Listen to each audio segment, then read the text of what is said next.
Bonsoir, bonsoir, bonjour. C'est Congo News 24. Bande Konanga, comme toujours avant de commencer notre émission, nous disons merci à Dieu. Nous disons merci à nos chers abonnés et téléspectateurs qui nous suivent partout dans le monde et en RDC. Bande Konanga, soyez les bienvenus. À la une, la destitution de Kaboul. Bandeko Kaboul destitué et exclu de l'IDPS. Wana eza décision oyo ya commission na bango bandeko oyo basanganaki dirigé par Victor Wankwenda, président de la convention démocratique du parti. Bensaki a quitté alors destitué puis il est exclu. Toko développer en émission na biso. Deuxième point bandeko na ngai, message des USA sur la guerre à l'est. Boyoka envoyé spécial M. Singh Boyoka interview naïe Oya Lobby sur la sécurité à RDC pour à conseiller à Joe Biden en service de sécurité. Alors, tout développons ensemble.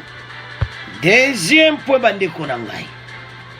Bilan affrontement phare DC M23. Bandeko interview à Major Bokoyoka ba vérité. Pourquoi Bango baza ko attaquer FARDC. Bokoyoka ba vérité accord oyo basinyaki na Kabila yangunde eza na base ya makambo bazosa. Alors interview eza somo ba dévoiler tout. Alors tous à la connecter to développer ensemble. Alors bande koranga to comme na premier point na biso Kaboul destitué et exclu de l'IDPS.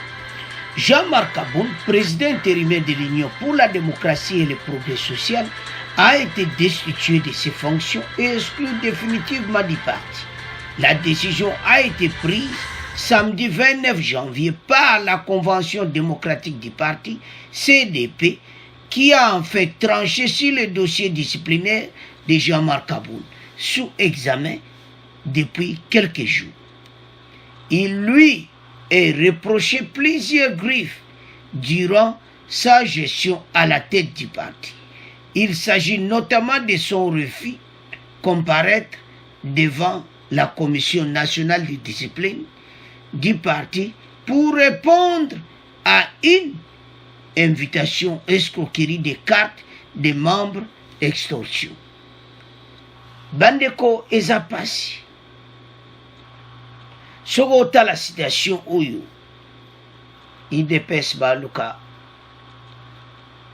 solution ndenge nini bakoke na likambo oyo après démission après destitution na ye nde toloba na émission passée il a été nommé par le chef de l'État. Donc s'il est aujourd'hui destitué, c'est-à-dire Fachi a péché accord. Bande que belle basaki les toloba qui voilà non.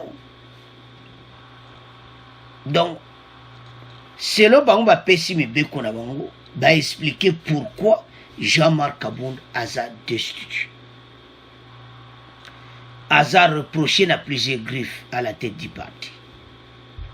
Refus de comparaître a été. Alors le but que la Commission nationale de discipline du parti pour répondre à une invitation escroquerie des cartes des membres extorsion. Donc, à Bokoya, alors, tout ceci, génial, pas mon été, le quoi y a été, il faut te le mouler. Vu la gravité des manquements mis à sa charge, la Commission nationale de discipline prend les sentences suivantes. Je m'excuse. D'échéance de Jean-Marc Kaboul de toutes ses fonctions au sein de l'IDPS Tshisekedi, a affirmé Victor Wankwenda, président de la Convention démocratique du parti. Voilà, décision quoi. Pour le quoi il a quitté. Alors, siko bandeko étape oyo oba okende sikoyo dans quel état? Donc, est-ce qu'il y a un risque, il y a totale division totale, il y a IDPS? Le problème est sérieux.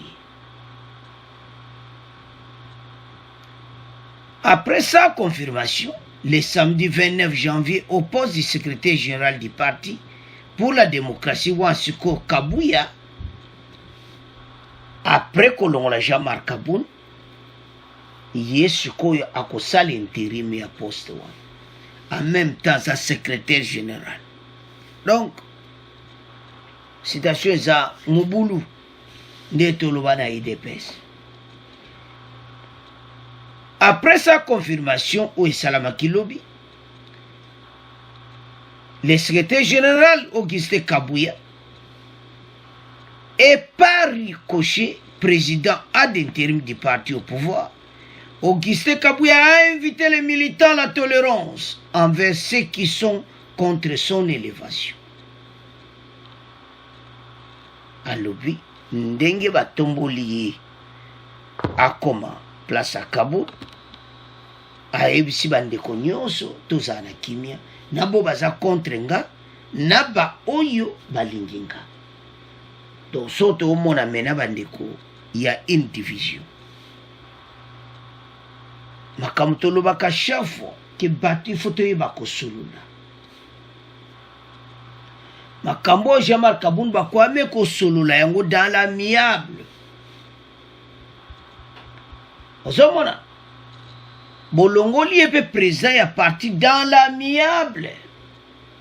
Mais bango bayeba na bango ki akoya te.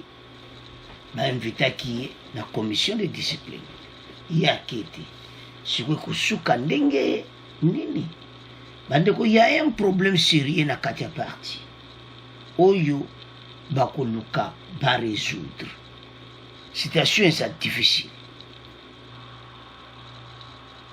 Parce que le col bandibo déjà premier message à l'Ibosso à Kabouya devant les combattants à l'Obiki, il a invité les militants à la tolérance envers ceux qui sont contre son élévation. Donc Kabouya est très content à Zalawan. Si je comprends bien, à Djaki ba conseil par Fachi, ndenge makambo ezoki. Tolobaki yango, de situation oyo, et comme à niveau qui bandeko, et à Mouboulou. Bandeko a IDPS, bozo le kanaba réseaux sociaux, bozo samza parti na bino. Tolobango biso, toza ni pour ni contre, toza yiko expliquer. Zomona, toza yiko expliquer que botala nanu, oyo moninga sali a bien, so a sali a mabe, bosolo. Toloba kon émission parce que Jean-Marc Kaboun aza na faute moko, aza vraiment na faute. Mais kokabwana air moko za solution te, mais air mon pesa la solution.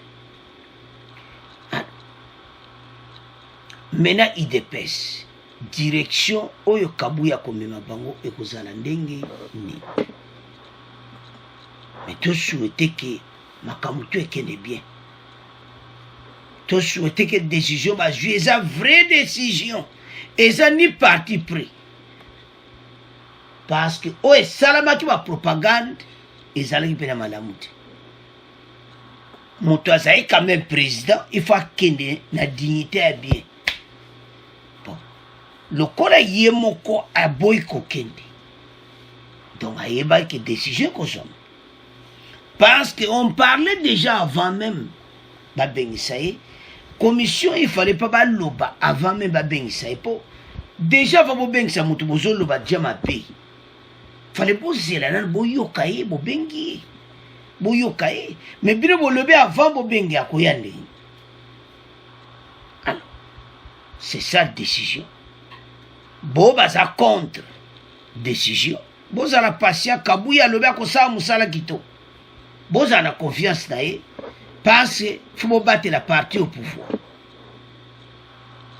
Zamona.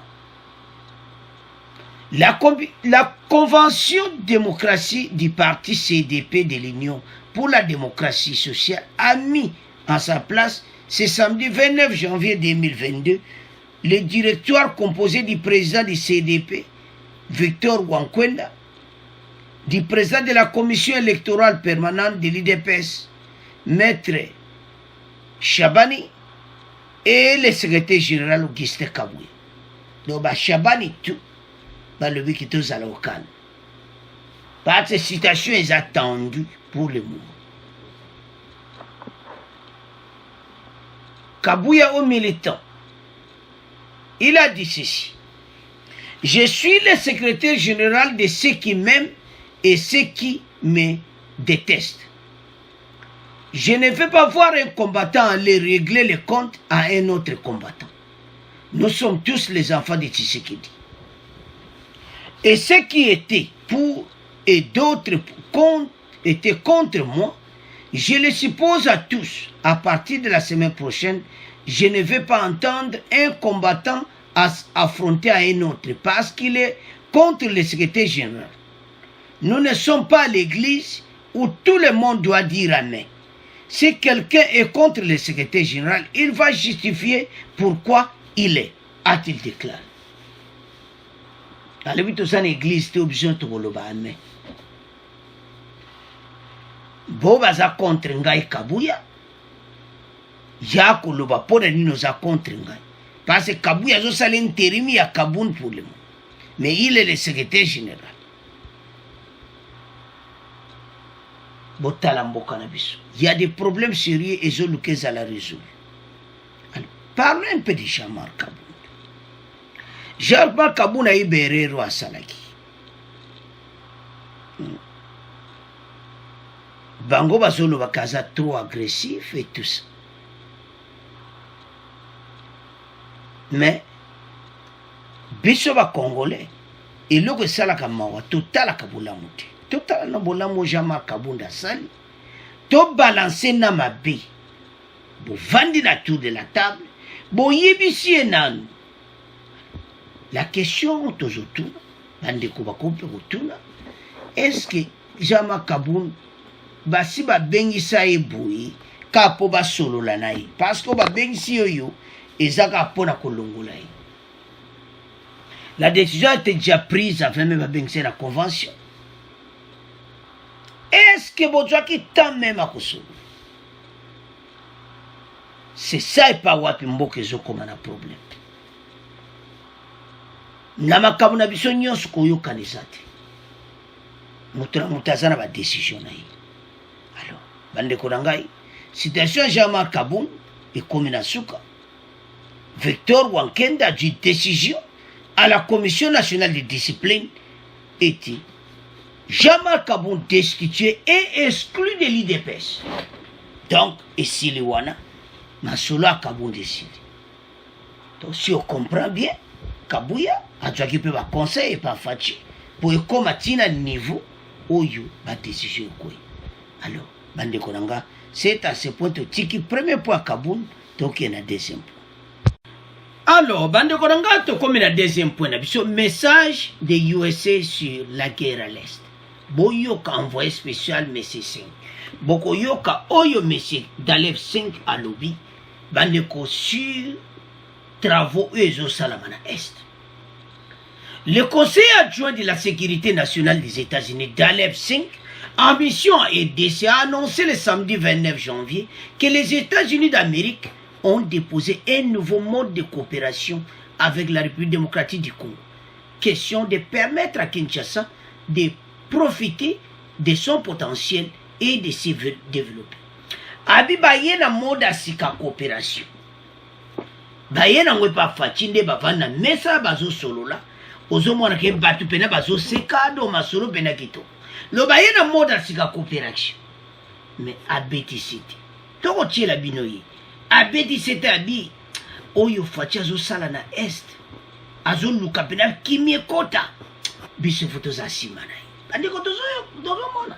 Ceux qui sont américains sont à la ciba, pour la guerre, malgré s'ilité. Mais le colazo l'axe à volonté, les Américains sont séparés. La fatia c'est lui. Il y a un autre ça va congolais qui tant autres arango za tamoko ma mobulu. Tous à la guerre à est, tozana ba M23 tozana point M23 boyo ke interview na bango interview M23 basali major na bango bandeko ta boyo kango esala bino pasi donc mawa trop ba contrat tout ba siana Kabila mais tozana point. Alors avançons. Arrivé à la délégation américaine. À l'en croire, ces nouveaux partenariats passent par plusieurs secteurs, dont l'économie, les ressources naturelles et l'environnement. À cet effet, Washington espère signer des contrats transparents, durables et inclusifs. Abindenge bayi, balba signer ba contrat moko eza clair pour les transparentes. Et puis ezala durable et inclusif. Alaxi asimaki photo oyo faci a telema na Joe Biden. Photo na zolakisa. Pona kolakise ke tala makambo na yeli, makambo oyo. Bosolaki na Biden, mode de nouvelle coopération et d'ici na ba américain. C'est ça.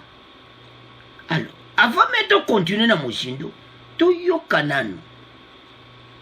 Conseil à Joe Biden en matière de sécurité, d'Alipsing, bon, tu continues mission à comprendre, mission à Bangona RDC.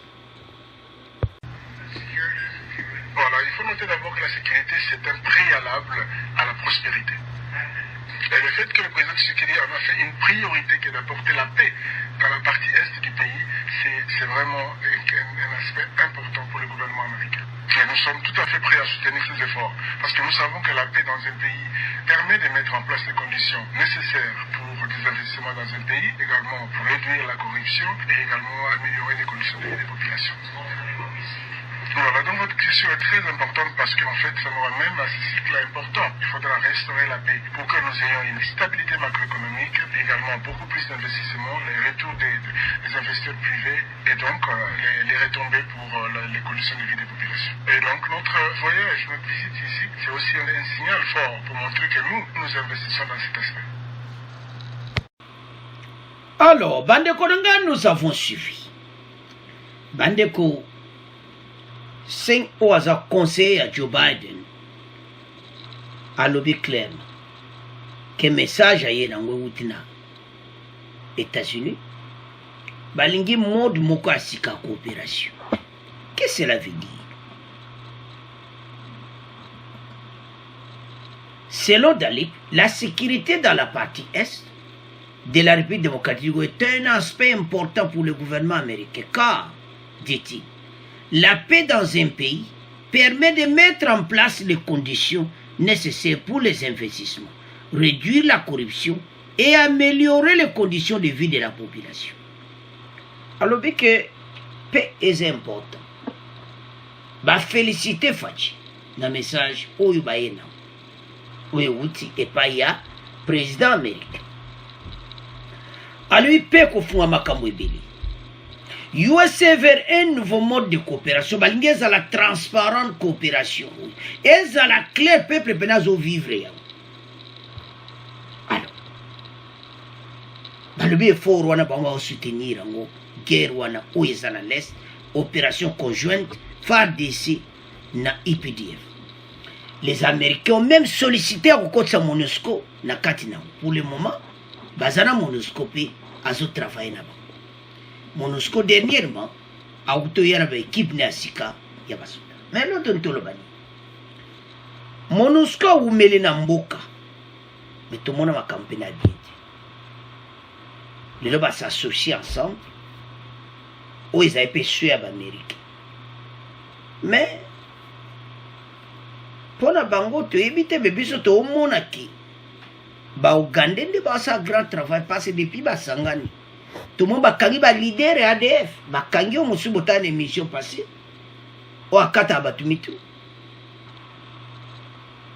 Alors, les Américains ont un mode de vie, mode de coopération, je m'excuse, transparent.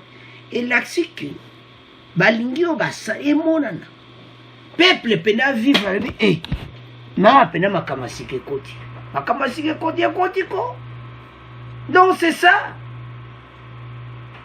Il faut noter d'abord la sécurité qui est au préalable la prospérité à la prospérité. Donc, la sécurité qui est un préalable à la prospérité. Faut y aller. Sans sécurité, vous devez répéter, prospérité peut goyater. Le fait que le président Tshisekedi a fait une priorité d'apporter la paix dans la partie de l'Est, c'est vraiment un aspect important pour le gouvernement américain. Nous sommes tous à fait prêts à soutenir ces efforts parce que nous savons que la paix dans un pays permet de mettre en place des conditions nécessaires pour des investissements dans un pays également pour réduire la corruption. Ba Américain bazasima ya Félix Tshisekedi. Mondele so sola mutabo sama kaba sola kibina. Onde ba telemina fatina Écosse. Alors, la conférence wana mais baye nango sikoko tiango en place. Mode de coopération. C'est pour ça que tu vas tourner qui Fachi ba telemina Joe Biden ma solo milaibu. Siko to comprendre. Banbaya nini mokasika. Ba américain ba idaka.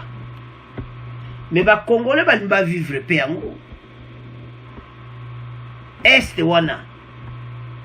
Ba yela suba drone bele ba pesa suba drone.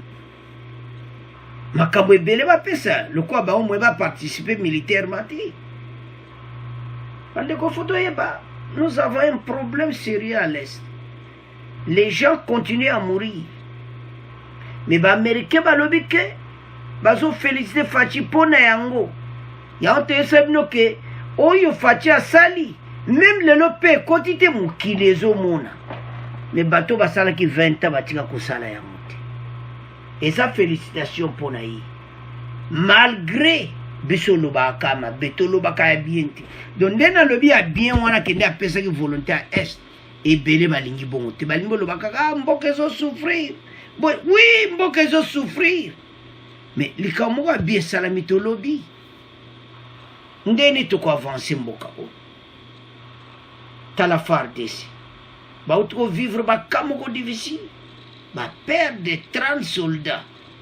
La guerre à M23, mais toujours à M23 parce que ça chauffe l'émission. Alors, Bandeko, et comme tant auto ensemble, notre beau pays, coopération na américain, américain va mettre l'action baloubi. Parce que balouaka coopération, besoin de morango boy. Batwa kufa shooter boye debsende bolo ke bo supporter Fatina Est bolakis. Bandeko tolobaki l'émission na bisoke. Au moins bateau tabayak. Ils ont propre les baza ben terrain na bango. Mais toyeba ke soki mokonzi mboka o azo sommet de l'état. Do bango pena baida. Bandeko nga citation tuzanango eza clair bandeko tomoni biso nyonso ozomona ke bato oyo baaméricain bazoloba coopération makasi na Fachi balingi ye baza mpe koede mais tolingi ezala plus surtout bandeko na biso ese bakufa lisusu parce que bon baza na badrone ebele biloko ebele minene bapesa. Alors nouvelle mosusu bayaki nango eza ye investissement balingi na 2022 bainvestir na EDC. Voilà, bonne nouvelle misala emonana. Alors bandeko na ngai yango totika ona bino tokomokende na troisième point.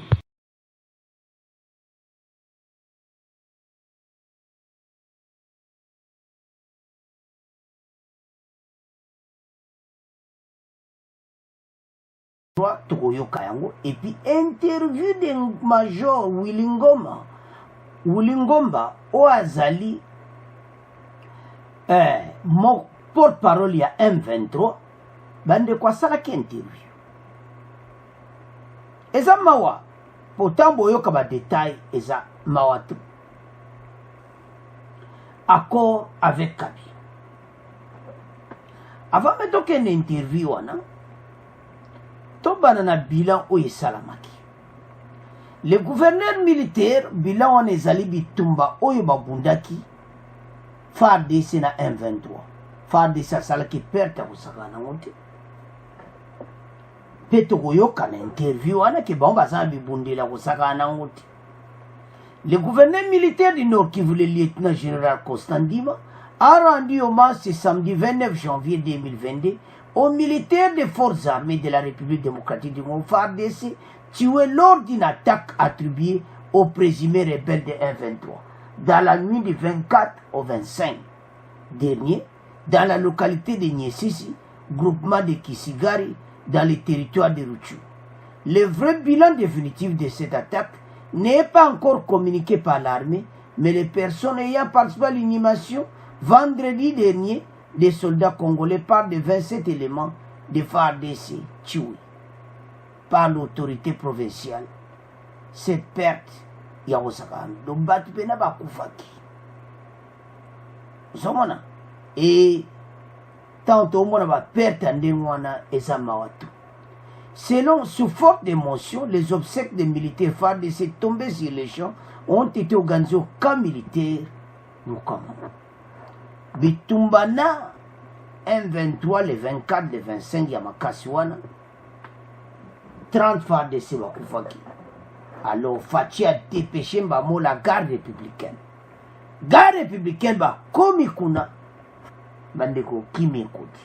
Neto Lubawa, bango ba zongi na kana bango ba M23 alors ba quitter ba place wana oyo bango bazali koka ozomona renfort nde muteyaki soki renfort à garde républicaine te de ozangeza la mawa parce que tozana problème effectif tolobango chaque émission alors garde républicaine ayi attaquer M23 Bandoko M23 basali interview na bango balobi na accord na bango na Kabila badeta biso nyonso tokolanda yango alobi nyonso nande bakelaki na Nairobi kosala accord na Kabila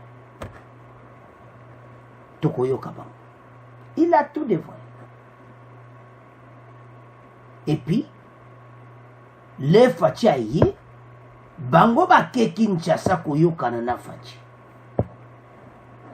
selon bango Fachi abeti bango kara mais tokope sa Fachi raison makamuni Fachi ko négocier na bino bon négocier ki na Kabila et loko nini président Félix ko négocier na bango à lui base c'est pelité basali 12 mois na Kinshasa Zela masolo na Fachi ezalakati masolo nini Fachi osolo na M23 alors toyoka interview wana c'est ce qui choqué bino makambo ebele na bakor basalaki na Kabila yango bango baosala désordre selon bango le gouvernement congolais azo respecté bakor wana te ah Kabila siaki na mo bakor nini toyoka Major Willy Ngomba oazali porte-parole ya M23 akoloba na ba généraux bakonzi na bango alui bango baza na place na bango frontière Uganda Rwanda RDC dona katikati wana lokolo moko na Rwanda lokolo moko na Uganda lokolo moko na RDC bon comprendre quand batu place ça mais oui c'est grave alui bazana bibunde alui beto zana ba tank ya de guerre alui ba pesa biso mbongo te mais toyoka bango bon to continuer mission na biso mazali koleka kuna mingi na ngambo ya M23 Eli Isango abengaki molobeli ya M23 Willy Ngomba tolanda bango. Ngai na moni yango pe lokola na barezo sociaux lokola bato moni yango biso tozala makambo na biso na bolamatari ya Congo mambi na maleki biso etali biso soki mokete mais tozali kobeta tamba mikoloniste tozali ete uta sango ya doni mapinga ya FRDC ntango iso bazali koya kobundisa biso esika te tozali ayebi yango malamu biso tofinaka totoka mokoloto na babongisi oyo tosalaka na mbulamatari ya Congo na Nairobi uta 2013 likambo ya kokamwa uta lokola mokonzi ekolo Felix Tshisekedi azinga nde ya bokonzi abengisi biso na engumba mokonzi Kinshasa longwe tokei na Kinshasa ekomaki biso omboka Kinshasa tosali ngula mobimba sanza 2002 ete tobongisa mambi oyo toyokanaka na Nairobi totala lolenge nini tokobongisa lolenge nini tokobakisa misusu lolenge kani tokolongola mambi misusu toboyaki te tondimi tokali mbula mobimba na Kinshasa likambo ya kokamwa biso tozali kozela ete bakotisa makambo engemene ndenge tosolelaki bomboka Kinshasa likambo ya kokamwa FRDC lisusu ebimisi na nsima ebandi kobundisa biso depuis sanza ya zone tozali kokamwa likambo lino tozali kobeta ntango me nani akoyoka biso tumbali makasi tomoni mpe FRDC tomoni meme na bilingi ya FRDC bango moko bazali koloba koluka kosilisa kolela ya masasi bino bozali kobeta bango mpo ndenge nauti koloba mikolo mibale mileki baremettre sécurité ya nini elobi bino nde bozobunda banani wana bazobunda na kombo na bino biso tobundisa ata mokolo moko mapinga ya FRDC soki moke te tozali FRDC nde bayaka kobundisa biso ntango bango baye eba biso mpe toza mibali ntango baye biso mpe toza mibali totelemi toyanoli na ndenge bazali kobeta biso mpe tozali koyanola bango mpe tozali kopusa bango mosika na esika tozali otobenga na lokoto tozengeli bango mosika na perimetre na biso tozili defense na biso ekala bouge te ndio likambo tozali kolina ete na kozongisa malokola bozoloba bobomaki nde basoda tuku mibale koleka tuku mibale na mitano mikolo mibale mileki na nisesi biso tobomi moto te biso toyi kolinga ete moto moko akufa te kelka baninga na biso efarisi tosala na bango tokosalaka na bango bazali bandeko na biso biso ntango bayaka koketa biso masasi biso toyanolaka toza koyanola tozali kosala tobenga na lokoto légitime défense papa tolingi kobana na maboko kokomba boye te tozali tokomi maboko molinga na mobali azali na ekoya kopesa masasi yo kokumba maboko tozali komona ezali lokola mayele mabe ngiri kotela mbulamatari kolinga kobebisa mami mayezo tosololaki na bango po tozali komamela yango malamu te likambo nini bobengisi biso na Kinshasa tokeli tosali mbula moko tokoki kozela makambo nini tosololaki tosala yango ale bokomi kobeta lisosima moko tozota kimia toyanoli nde koyanola masasi na bango nde toyanoli mikolo milengi mampinga maekolo Kongo Demokratika balobaki lisanga moko ya batomboki yebani nanu kombo penza malamu te ekotakisi mabe koloba ezali ba M23 pe bazali kozwa lisungi ya mboka nzike lokola Rwanda ezali bongo bino te to pe tolobaki M23 ekabwana eza na ngambo mosusu lokola elobamaka yango nde ezosala bongo na kombo na bino M23 ezali moko pe ekotikala moko ezali na mokonzi Bertrand Bisimwa na mokonzi ya mapinga bingaye General Dr Makenga M23 ezali mibale pe M23 ezali moko ngai Major Willy nde molobeli ya M23 to ya armée révolutionnaire congolaise ezali mapinga ya M23 pamba te M23 ezali mouvement politico-militaire AEC nde mapinga ya M23 biso tozali kozwa ata esalisi ya mboka leko te tobundaka na FRDC 2012 tosi tozi ville ya Goma tozwaka lisonga mandoki tobimisaka na aéroport mandoki tobimisaka na port eske tozwaka lisongi epa ya nani ntango bango balobaka likambo bazali koloba ntango nyonso ezali Rwanda ezali Uganda ezali kosalisa biso ekoti biso mandoki epelisaka biso soki tozali moto ya yebi ndenge M23 esalaki mboka ya Congo tozali rebellion ya misato na Afrique oyo tozalaki na bibundeli koleka barebellion mingi ya liboso ezali unita ya Jonas Savimbi ya mibale ezali espere ya John Garang ya misato ezali M23 ya General Sultan Makenga ntango tokotelaki bango fa nini char aka kifalo na Swahili ntango tokotelaki bango char ekoma wana tobengaka te 52 eske tomonaki yango te tozalaki nango te totambolaki nango wana te eske toutaki wana mpona nini mandoki nyonso ezali kotambola na Congo eske ezali kouta ndoki Uganda mpona nini tozali kotuna te AFS nano eza na mandoki ezaka mandoki wapi Uganda nde pesaka bango mandoki FDLS eza na mandoki bazaka mandoki wapi tozonga nano na yango timba aza na mandoki tomoni processus ya démobilisation ya vie civile to mpe kokotisa na armée ezosalema mpona masanga mosusu lokola bakodeko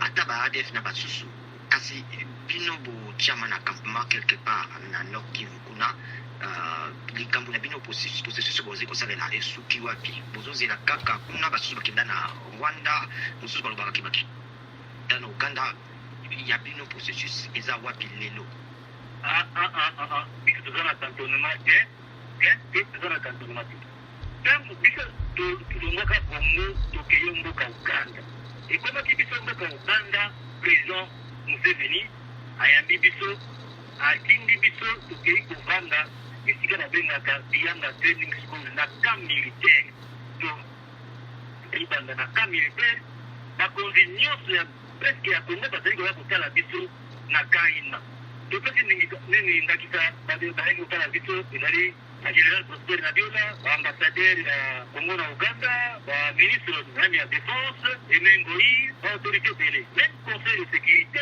ekotasi Elgel Sadek bato nyonso nani mécanisme ya suivi ya nini bango nyonso bayaki kotala biso quand ya Bianga Training School tozeli ndenge na esaki tosaki mokolo na 2013 tozeli mbulamatari ya Kabila eyanga naki biso soki moke te le 14 janvier 2017 yango général Sultan Makenga azwaki mokano ya kokota zamba nde akotaki na territoire ya Rutshuru place tobengaka ya Sarambwe place tozali na Sarambwe nde place tovanda tikino mbulamatari ya Congo akoyanola biso yango Tshisekedi abengisaki biso na Kinshasa président Tshisekedi abengisi M20 Kinshasa tosali mbula mobimba na Kinshasa mpona kobongisa ayokani toyokanaka na bango na gouvernement toyokani malamu tile oyo ndeko tozali mpe kozala mpe kozela tozala cantonnement te tozali na esika na biso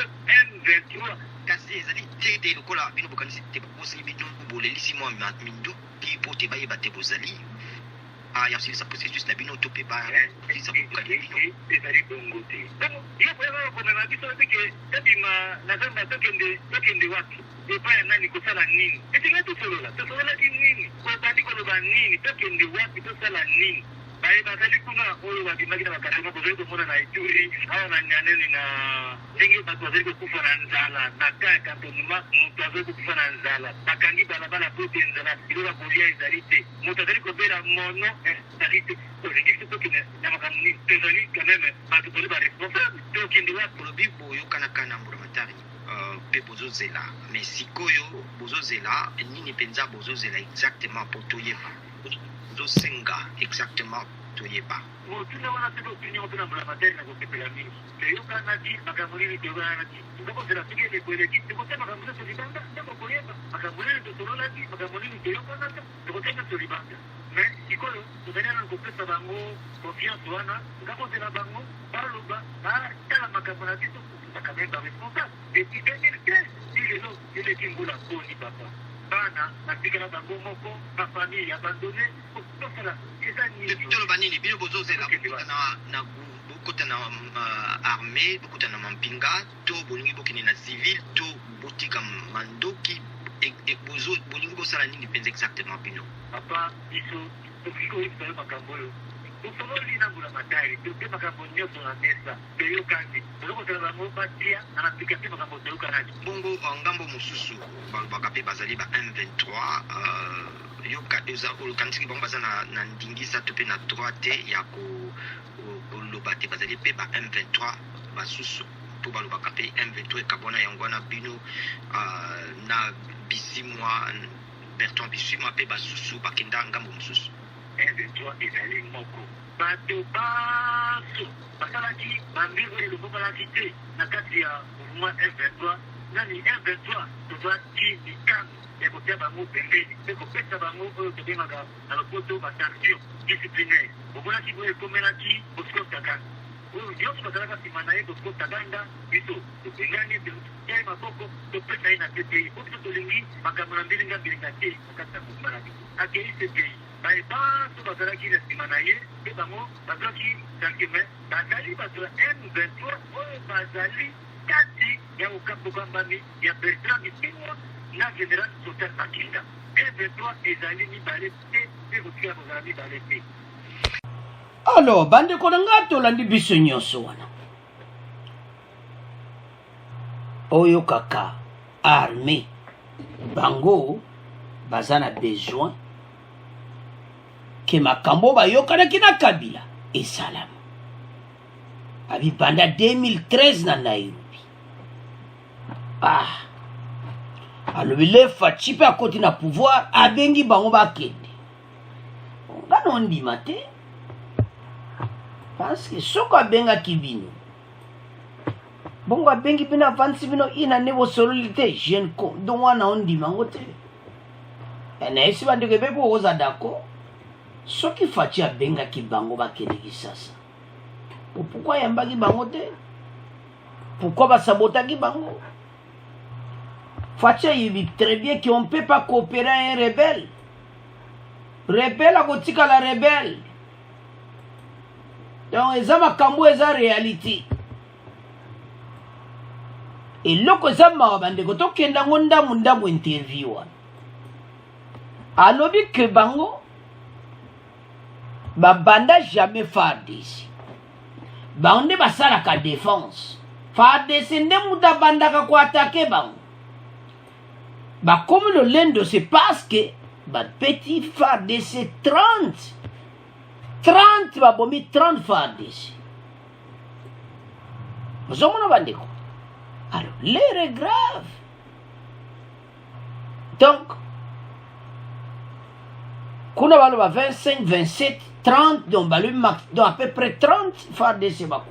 On parle de 25, on parle de 27, net au lando en avec ça. Mais l'autre tonton le bas aux actes. M23 yo ba yebi placement bazali. Osomona. Ba lobi ke le rwanda ba panzanaka.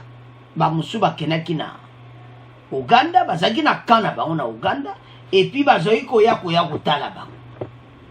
Ba konzi ba utakisa tangi ministre de défense oyakala atangi o nebele. Donc, bandeko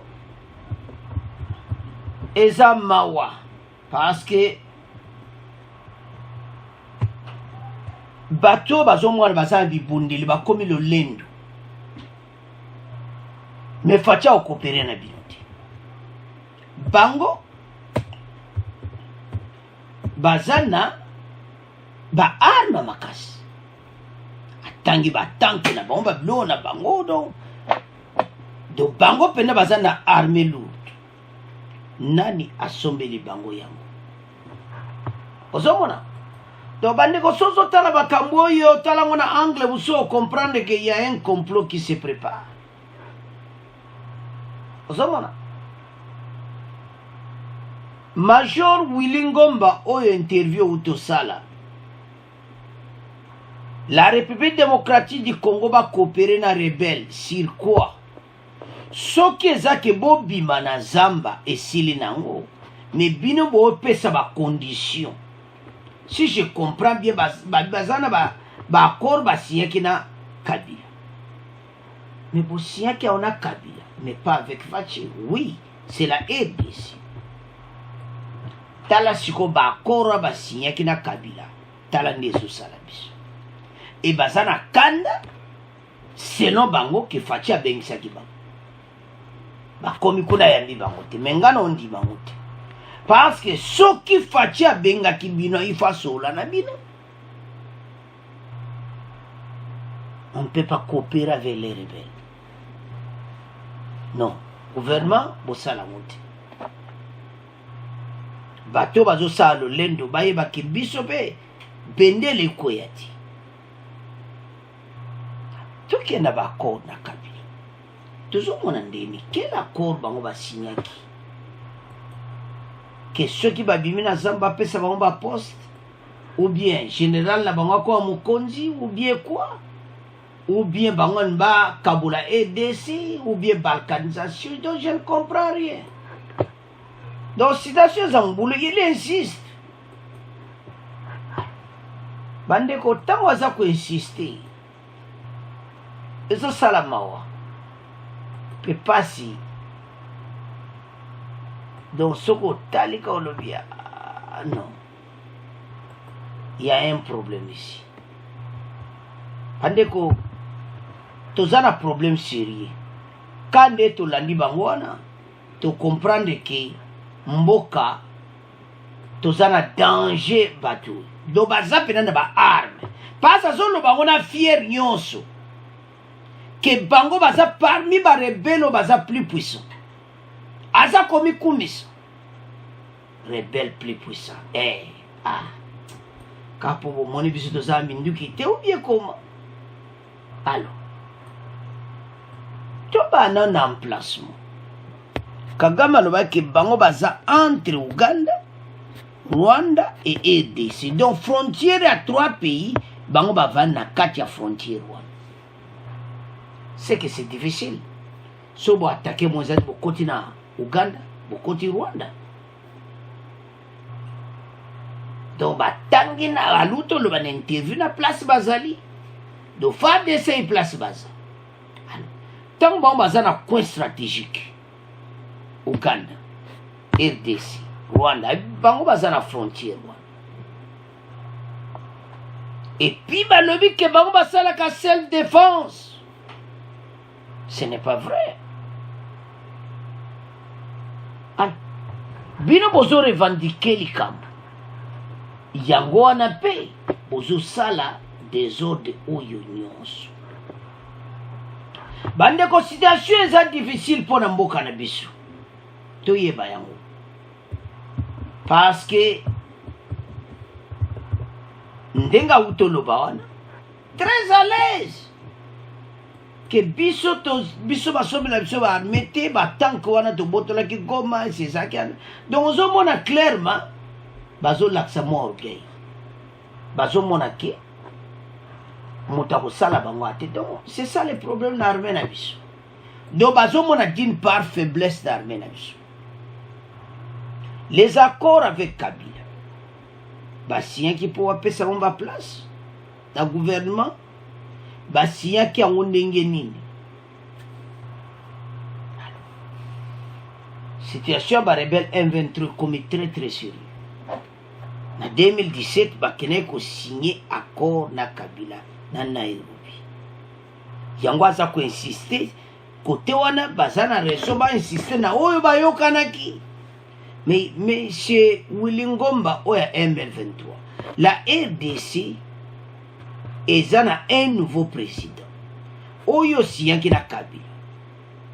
Président Fachi abengi sibino. Bolobi ke bovandi ina na kipe binote. Qu'est-ce que cela veut dire? Citation moko ezali awa. Donc citation moko ya à résoudre. Zomona. Alors 1-23 baza na bibundeli. Pour so baza bibundeli te mutu ndenge so landika ndenga zoloba. Ozomona clairement ke baza na mwa lolendo. Mais l'autre ntolobe zabwe bandiko.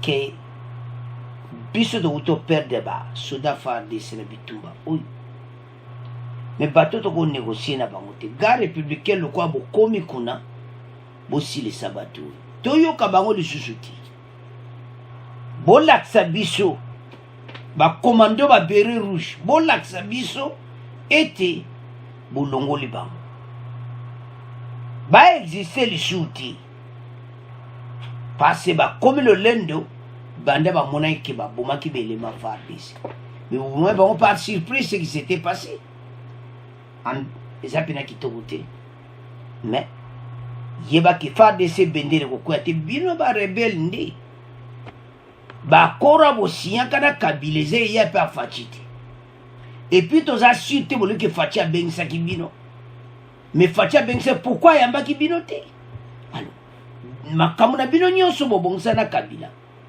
gouvernement oyeyebi yango te gouvernement oza gouvernement sika bayebi yango te donc bouton oyo bosala bino nde bokokima place oyo bozali alors bandeko na nga toyoki ki baaccord na kabila yango bango basala bavengeance oyo nyonso alors biso to tolandi interview eza mawa mpo na mboka. Alors c'est à ce point comment clôturer mission na biso bandeko na nga bo abonner massivement bo partager. Au revoir, à la prochaine.